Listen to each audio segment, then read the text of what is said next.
Today's video we're going to be talking about how to make Ankara applique.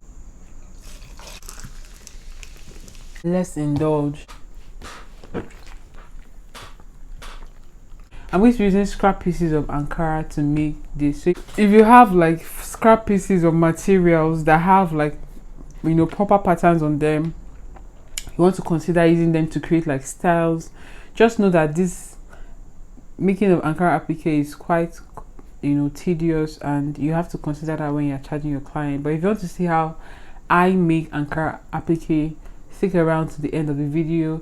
If you're new to my channel and you're not already subscribed to my channel, please do it by subscribing by hitting on the red button. It's absolutely free, and also click on the notification bell so that I get notification whenever I post a new video. Let's get right into the video. So this is what I mean by scrap pieces. You need like patterns that are whole, the designs that are whole on them, and then you'll be needing a visible interfacing. I use paper gum, but you need something more solid than I used. I went for a cheaper version of this visible interface. So you're going to take your right side of your fabric facing the sticky or the whitish part of the visible interface, and then you set your machine length to a tinier stitch so that when you're stitching around the patterns, you would get tighter stitch and then it doesn't unravel. So this process or this particular step was very tedious. I had to keep on raising up the lever, turning around the fabric, raising up the lever, turning around the fabric until I got to the end of the stitch. And trust me, this is not something that you would want to do, especially when you're working with patterns that are very irregular. You want to consider just creating like shapes of your own. If it's a rectangle or a square, it will still give you that nice look like a regular applique should give you. So I would not advise you to go into corners like I was going into, because this is very stressful, and then when you turn it inside out, it doesn't give you the expected look that you desire. Anyway, so I found this method. This is when I place my fabric facing my interfacing, right side facing the whitish part of the interfacing, and then I start to drag. This is like a mini battle, but it's way better than the other one of constantly raising up my lever. This particular process, I didn't really have to raise up my lever. All I did was just to drag the fabric to just go under this the sewing machine foot, so that it takes the shape. So I just be dragging it.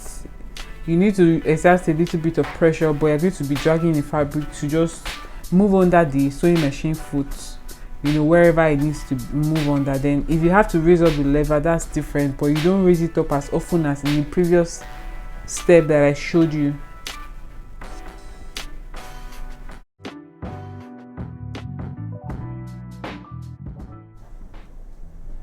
So once we're done stitching our fabric or our pieces or our patches facing the visible interfacing, you want to go ahead and start to cut out the exact shape of the fabric. Now this is what I mean when I say that you don't really have to follow the irregular shapes. Like this particular one, it had a lot of irregular loops in between, and it didn't really come out the way I expected, so I just restarted at the end of the day. But you want to cut it out and then you turn it inside out.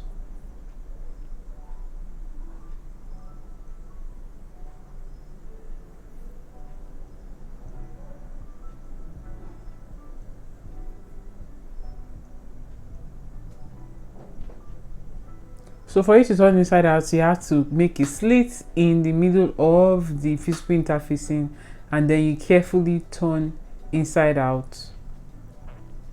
So we have our Ankara applique. How do we attach?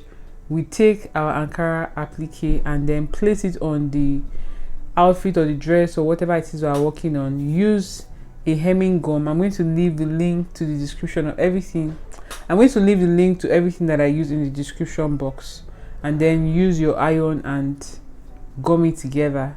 So people also use like Uhu, people use B600, that gum, but I think I'm more comfortable with the hemming gum just to secure it first before I now stitch down with my sewing machine or even by hand.